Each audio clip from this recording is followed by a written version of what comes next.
Kembali lagi bersama saya Adam Savana di pengentahu.com. Kali ini saya akan membahas salah satu brand gaming yaitu 8BitDo, atau supaya lebih mudah sebut saja 8BitDo. Saya juga sudah mencoba salah satu produknya yaitu gamepad 8BitDo Pro 2, yang mana pada reviewnya saya sendiri sangat suka, walaupun di sisi lain memang menggunakan gamepad tipe slim itu lebih cocok untuk tangan saya sendiri. Tapi kali ini saya akan coba bahas brand gaming satu ini, mulai dari produk-produknya, inovasi apa saja yang disumbangkan untuk dunia pergamingan, apa saja kelebihan dan kekurangan secara umum, dan saya juga akan memberikan pendapat brand satu ini cocok untuk kebutuhan gaming yang seperti apa dan untuk siapa. Jadi jangan kemana-mana, ikuti terus pembahasan ini sampai selesai.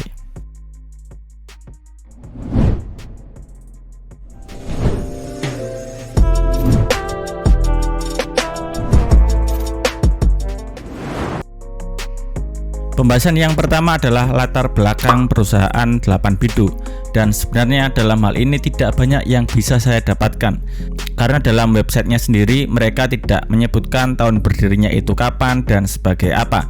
Beda dengan brand gaming lain seperti Pega atau Gamesir yang memberikan informasi kapan mereka berdiri, dari perusahaan yang bergerak di bidang apa, ya paling tidak ada informasi dasar tentang brand yang dibangun.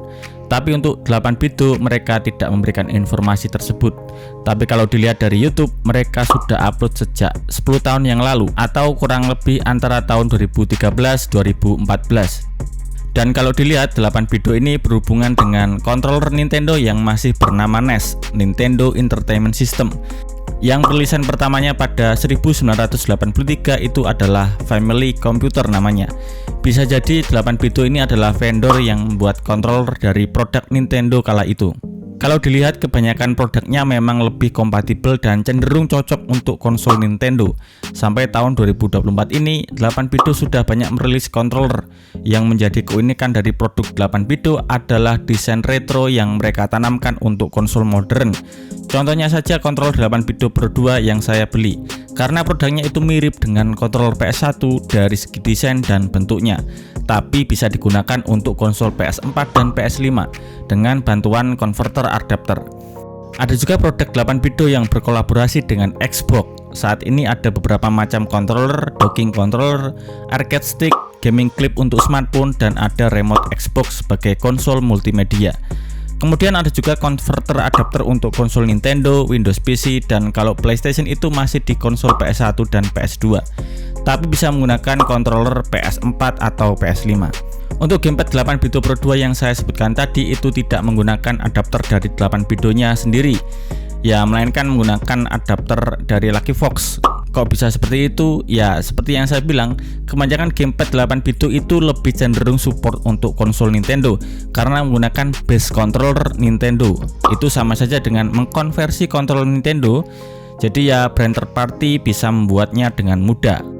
Selain gamepad dan aksesorisnya, 8BitDo juga baru saja merilis keyboard, mouse, dan speaker dengan desain yang sangat berbeda. Tapi karena masih awal, tidak banyak peripheral PC dari produk 8BitDo.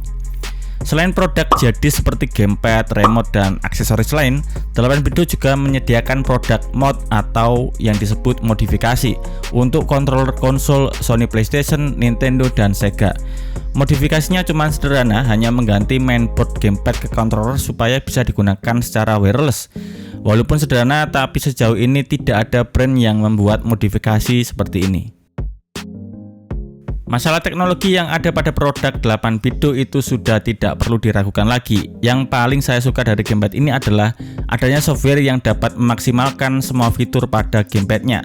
8BitDo mempunyai fitur yang disebut software ultimate. Nah, dalam software tersebut kita bisa mengatur intensitas getaran, dead zone analog, intensitas trigger, makro button. Softwarenya pun bisa digunakan melalui smartphone Android, iOS, dan Windows. Mungkin untuk sebagian orang itu ribet karena harus membuka aplikasi tersebut untuk setting-setting, tidak secara langsung pada gamepadnya. Tapi bagi saya sendiri settingannya cukup pada awal saja, karena pada contoh gamepad 8BitDo Pro 2 itu mempunyai 3 profil. Contohnya saya setting profil main game kompetitif Fortnite itu menggunakan profil 1, main bola profil 2, dan game fighting untuk profil yang ketiga. Jadi tidak perlu ribet, tinggal pencet ganti profil saja. Selain menggunakan konsep yang sama dengan aksesoris dari Nintendo, produk dari 8BitDo menggunakan konektivitas yang bermacam-macam. Ada yang menggunakan Bluetooth, kabel, dan dongle 2,4 GHz. Jadi lengkap, tinggal sesuaikan saja dengan kebutuhan gaming kalian. Kalau butuh yang responsif bisa pilih wired. Kalau main game kasual ya pilih yang wireless secara Bluetooth atau dongle 2,4 GHz. Kebanyakan produk dari 8BitDo kompatibel di konsol Nintendo, Windows PC. Kalau di konsol Xbox itu memang sudah ada tipenya sendiri, jadi tinggal pilih produk 8BitDo X Xbox namanya. Bisa digunakan di Xbox One, Series S, dan X. Sedangkan untuk mobile smartphone karena mempunyai D input dan X input maka sangat fleksibel. Bisa langsung main atau mapping gamepadnya, dan itu untuk kebanyakan gamepad dari 8BitDo. Untuk masalah kualitas produk, bagi saya sendiri ini di atas rata-rata, bukan tengah tapi di atasnya, medium lah levelnya, atau di bawahnya premium. Bahannya solid, tidak murahan, dan awet jika digunakan. Yang saya suka walaupun berbeda bentuk dan desain, tapi semua kontrolnya mempunyai grip yang nyaman di genggaman tangan. Apalagi menggunakan baterai terpisah. Kalau masalah gamepad itu kan bisa ganti karet tombol dan baterai, dan dengan adanya baterai yang bisa dilepas, lebih mudah diganti kalau baterainya sudah tidak bisa digunakan. Bentuk desain seperti inilah yang sangat ideal untuk sebuah gamepad. Produk yang terbaru adalah 8BitDo Ultimate Controller dengan fitur yang banyak disukai oleh para gamer, yaitu Hall Effect pada kedua analognya. Aplikasi penambahan fitur ini juga ditambahkan pada gamepadnya yang lama, yaitu 8BitDo Pro 2. Dengan begitu banyaknya fitur yang dimiliki setiap gamepad dari 8BitDo, menurut saya brand satu ini sangat fleksibel dan cocok untuk gamer genre apapun. Kalau mau yang kompetitif ya tinggal menggunakan yang berkabel, begitupun sebaliknya. Untuk game yang spesial mungkin cuman ada arcade stick, untuk seperti driving wheel simulator itu belum ada di 8BitDo. Kemudian masalah harga juga sudah sesuai antara kualitas serta fitur yang diberikan. Walaupun kalau masalah harga itu relatif, tapi bagi saya sendiri sesuai lah dengan harganya. Kalau lihat harga gamepad paling bagus itu 8BitDo Ultimate dijual di harga 49,99 US dollar atau setara 800 ribuan. Sedangkan yang paling mahal itu ada arcade stick di harga 199,99 US dollar atau 3 jutaan. Kalau arcade stick memang mahal ya, karena termasuk dalam controller khusus. Sedangkan yang paling murah tentu saja aksesoris.